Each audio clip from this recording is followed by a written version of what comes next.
MSPs, we are rolling up our sleeves right now to get into the specific marketing that one of the fastest growing MSPs in Canada is using today. I've managed to persuade their Director of Client Services to tell me what they're doing to win new clients, turn prospects into sales appointments, and sell more to their existing clients. Now, they've got 40 technicians and they've been going for 19 years, so this is a solid business. And you're about to hear some very solid marketing strategies and tactics from my special guest.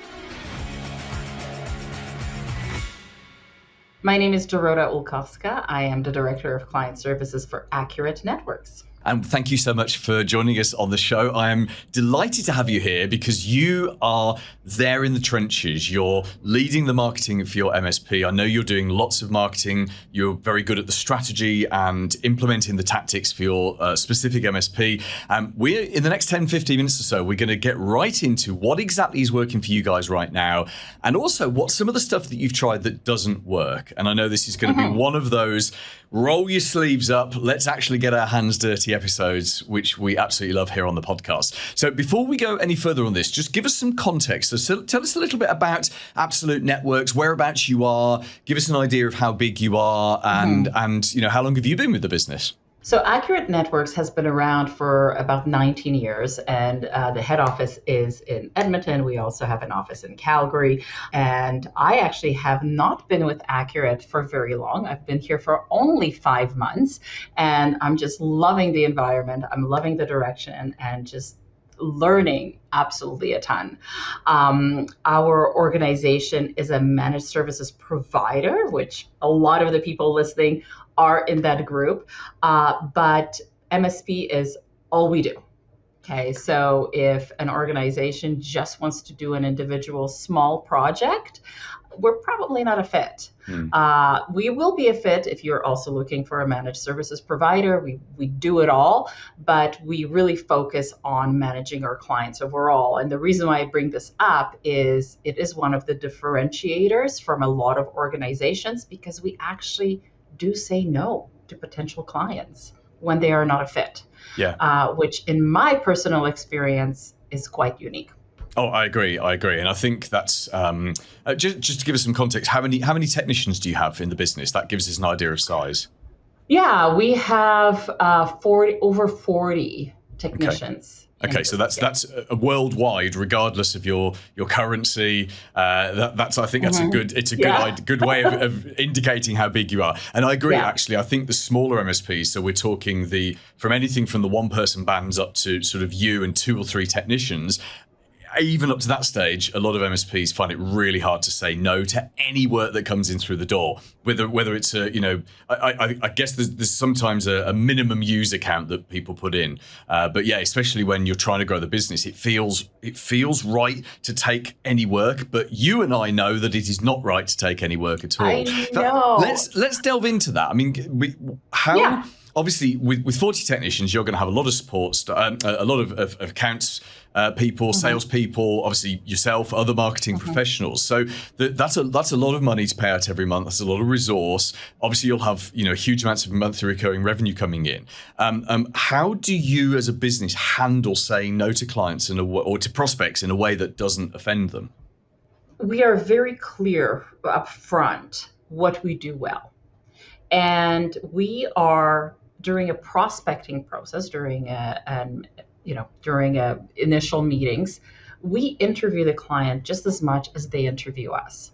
And we set that expectation up by saying, look, we want you to have the right fit for your needs, but also we need to make sure that the clients we work with have the bare minimum of what they need to have in place or are willing to have in place in order for us to support them in the best way possible. So our process is such that as we onboard clients, we provide them with an outline of the bare minimum critical risks that need to be addressed. And we need to work with clients who are open and willing to jump on those critical risks so that, first of all, they're functioning properly and securely, and we can manage them in a proactive, secure way in order for this relationship to go further. Yeah. Any clients who are going, well, no, I'm going to do my own research, or I'm not going to commit to that, or I just take what I have and do with it what you need.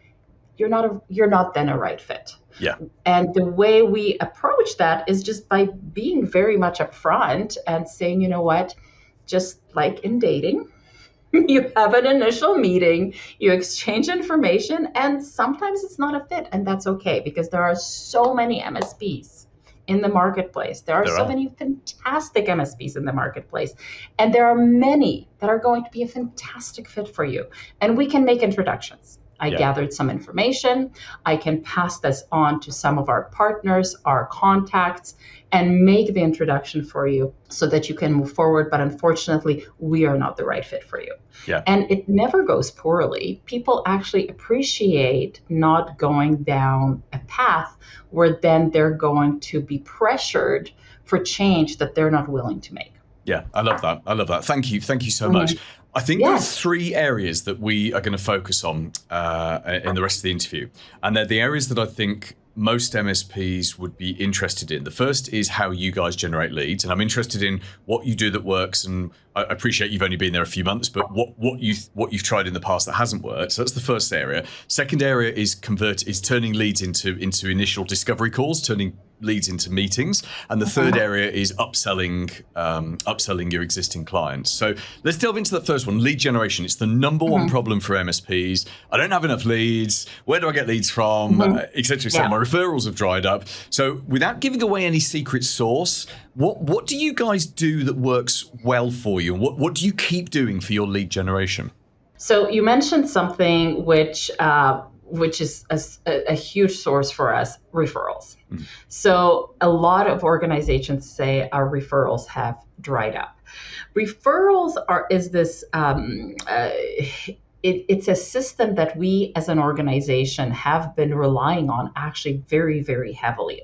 The majority of our business growth has been due to referrals. However, in order to get referrals, we need to make sure that we are actually supporting our clients in an exceptional way. And if we're not, those referrals are going to dry up over time. And we are continuously asking for referrals. So not to be shy to ask for those introductions. So as we are providing exceptional service and as we're having the conversations with the clients, to ask for those introductions to other organizations. And, those things go up and down. Most of the time, our clients are not going to say, oh, yes, I have a list for you here. Obviously, that's not going to happen. But that will be top of mind, and introductions are continuously made. So that is wonderful. However, you can only rely on that so much. So even though our growth for the last, I would say, 18 years has been very heavy on referrals, and I'm going to go as far as to say it's been solely based on referrals, we are now doing many more events that are client and prospect facing. So again, how do we bring value to our clients without necessarily cold calling and asking for meetings for the business? And the way we do this is think of the type of information that our clients would benefit from and divide it up between in-person events as well as webinars. The more of a value we can bring to the market, the more known we're going to be, and the more people are going to reach out to us for particular expertise. So that is a mix of existing clients, and again, prospects or our clients are bringing their contacts, and that's how we generate definitely more attention as well. And the third area is our visibility in the marketplace. So outside of the basics, of the website and the blogs and social media, as we have people reaching out, doing the cold calls and reaching out to organizations, our own visibility online needs to be strong. So once we do actually get a hold of somebody, they need to see that we have the credibility to stand behind. And sales, I think, most people listening to this will know this very well inside and out. Sales is a question of being persistent, skill level, and luck. Yeah. So Yeah. you have to reach out, you have to make the effort, and have luck at your back in order to actually get those initial meetings. So I would say it's a trifecta for us with regards to growth. Okay, that's great. Thank you. I have two follow-up questions, and I'm just looking for short answers, if that's okay. So the first of them is you ask for referrals, which is great. How do you ask for referrals? Because there are lots of ways to do it, and many ways they don't get the kind of the response that you want. In fact, it can almost come across as a bit slimy or as a bit creepy or as a bit desperate. So how do you guys do it? What's your system? We first check in on their satisfaction level with our service, right? So we always focus on them first. And if the feedback is okay, we do not ask for referrals. Yeah. If the feedback is fantastic, then at the end of that, we ask, look, this is how we grow. 3 referrals. If you know of any organizations that are in alignment with your size, your situation, we would love to have an introduction. That's it. So just put in a note in the back of their brains that this is what we're looking for.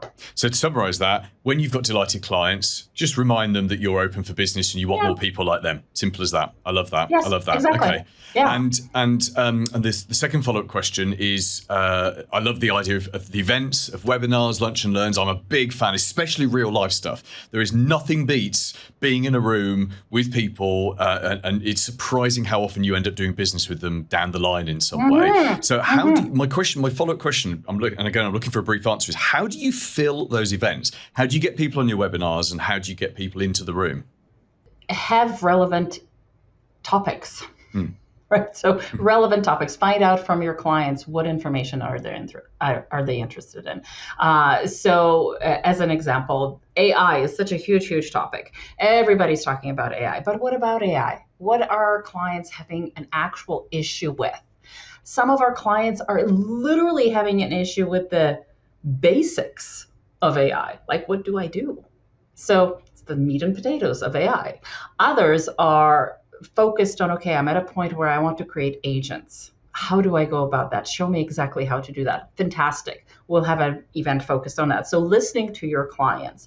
Second of all, how do we fill the seats? In-person events it's easier, I would say, than webinars, because we always center the event around something wonderful, like a nice lunch and drinks. So we wine and dine them, and we keep it at a smaller event. So about 30 to 40 people at the very, very most.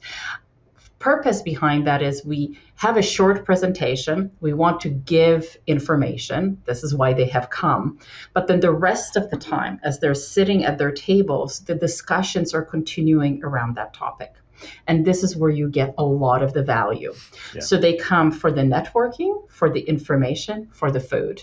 And it's amazing how when you spread the word out to your clients and your prospects, especially if it's a relevant topic, it just fills up. Yeah, I love that. And I think a massive success factor for you there, which I know will be intentional rather than accidental, is mixing prospects with clients, because prospects ask clients that, the client will go, oh, well, actually, we've been with these guys for 3 years. And the prospect will say, oh, really? How's that working for you? And the existing client will sell your business better than you ever can. Not the details of it, not how it works. 100%. But yeah, it's a very smart thing. Okay. Sorry, go on. Actually, sorry, Paul, let me add to that, because also clients with one another, not just prospects, do the same thing, where if you are trying to work with one client to lead them down a particular path, because it's obviously beneficial for them, and they're hesitating for any reason, and then you have another client who has gone through that journey, they get that information from another source where that has worked out. And therefore your sales path is that much easier. Amazing. I love that. Thank you. Let's move on to the second area. And I think you've given us the hint of where you're going with this, which is how do you can have, thousands of leads, hundreds of prospects at any one time. How do you turn them into a sales meeting? So you mentioned earlier that the third of your trifecta was having people on the phone, making outbound calls. Is that how you book most of your meetings, or do you have other tactics and strategies that you use? So it's a mix. Again, for our organization, we have been very lucky to have a lot of referrals. When you get a referral, it's that much easier because it's a warm introduction. And whether it is a cold call, whether it is a referral, whether it is just an introduction and it's not quite a referral, where we start out is by looking at that introductory meeting to exchange information to see whether there's a fit. If it is a referral, it's quite obvious somebody is looking. If it is a cold call, you obviously need to catch their attention enough to identify whether there's even an opportunity. And the opportunity in our particular segment is not to take business away from other MSPs. It is because we're dealing mostly with smaller to mid-sized organizations. We are looking for organizations where they have a generalist or they have somebody who doesn't really know that much about IT, but it's on their plate and it's becoming too much. So that pain point is going to come up relatively quickly when you get a hold of somebody during a cold call. The first step is that meeting, and the non-threatening approach is let us meet to exchange information and see whether we are a fit for one another. And to loop back to your first question, we are looking for our right clients just as much as you are looking for the right company to support you. And unless we exchange that initial information to learn a little bit about one another, we do not know whether we are a fit. Yeah. So we portray that we're not just hunting for any business. We're interviewing you just as much as you're interviewing us. Yeah. And I have to tell you, that provides a little bit of intrigue. Yeah. I bet it does because most people go into a sales meeting just wanting the business, regardless of whether it's fit or not, as we were talking about earlier. I'm getting a real pattern here of, and this is a sizable business, but there's and as much as you have relied and continue to rely on referrals, which, as we know, that's your business to lose. A referral comes to you, wanting to work with you. I'm hearing high quality, I'm hearing slow, I'm hearing authentic conversations. So I'm hearing a very, very rich, deep sales environment where, and it wouldn't surprise me that you've had that your first, second, third clients from 19 years ago are still with you today. If they haven't been sold or gone bust. And I suspect that when you onboard a client, you expect them to stay for 10, 15 plus years, which is really interesting.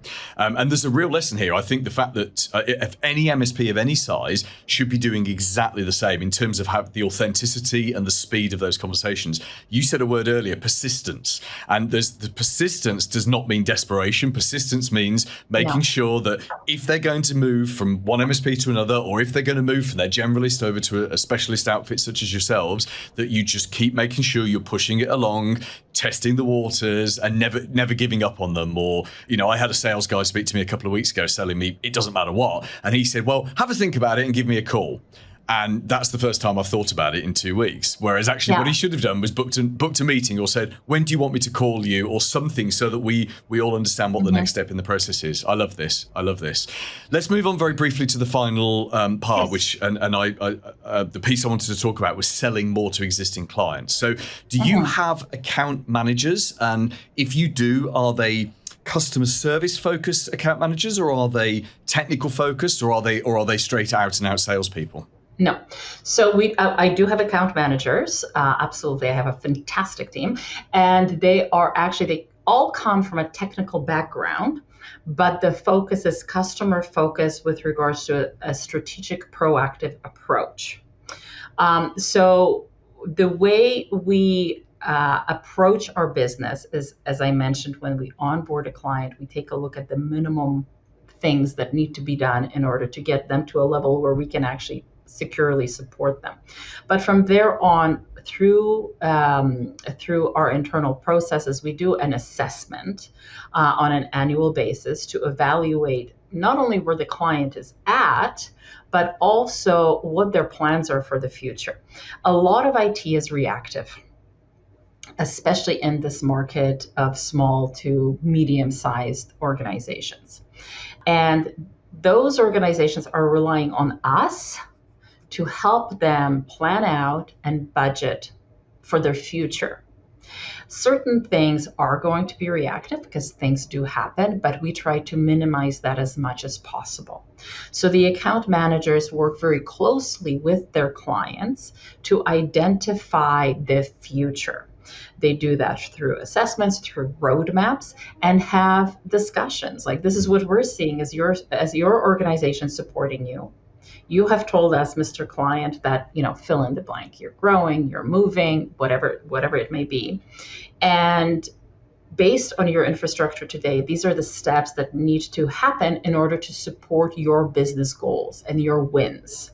And then there is a discussion. What is your priority? Now we are building this together versus us trying to convince them of buying a new server or, migrating it. Yeah. So it when you approach a business from that perspective, we now know 2 years down the road what's coming for each client.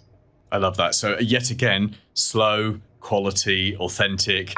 And that's true partnership. The word, I've said this before on the podcast, the word partner is the most abused word in the channel. You go and you join a vendor, you meet them at 9 a.m., you sign up with them at 9:05 and they call you a partner. That's not a partner. A true partner is exactly what you've just discussed there, where you and your client partner together slowly over time by having a solid plan for how are we going to make sure the technology helps you to grow the business and never holds you back. And that's a true partnership.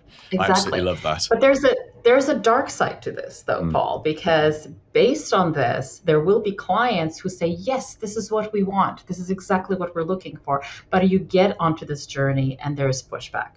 There is continuous pushback of, no, I don't want to plan. I don't have time to plan. I don't have a budget. And oh, by the way, I'm moving next week. Yes. Please come and do my cables. Yes, exactly. Yeah. So an organization following this process has to be in a position to have those open conversations with our clients to say, are we still a fit? Let's have a check-in. Because we want to support you. We do want to be your partner, but are we a fit? Because if you're looking for an organization to be reactive and to look only after the basics, then we're not your people. Yeah. And again, having those open conversations, which can be quite difficult, either evolve the relationship to the next level, or you clean house, right? And you have to be willing to do that. Yeah, but of course, connecting this right back to the beginning when you were talking about fit and turning away people who aren't right, and this applies to any MSP. Once you understand what makes a good client and what makes a client that behaves in the way we've just described, you look for that right at the beginning. So the further down your journey you go as an MSP, the fewer wrong clients you take on board, because you learn to spot. People give away their behaviors, don't they? They red flag themselves in the things they say and the way they say it, and they don't know that they're doing it. Which is absolutely fascinating. Sadly, we are out of time, because I could talk to you for the next 40 or 50 minutes or so. How did this happen? I know, it's awful, isn't it? Thank you so much. You've been so generous. We are definitely getting you back on the show. We'll get you back in 2027. Just for those MSPs who are listening, who either are based near you and would like to just make sure they're on your radar for the clients that don't fit you but might fit them, but also for other MSPs around the world who just love what you've been saying and perhaps just want to connect with you and just say hi. What's the best way to get in touch with you? Two ways. There is LinkedIn, of course. Last name is spelled ULKOWSKA. Look for me there. Or through our website, which is accuratenetworks.ca, not .com, or you're going to go to another organization in the US, .ca. So both ways are good ways to get a hold of me. And Paul, thank you so much for this opportunity. I had so much fun. For MSPs around the world, the MSP Marketing Podcast with Paul Green.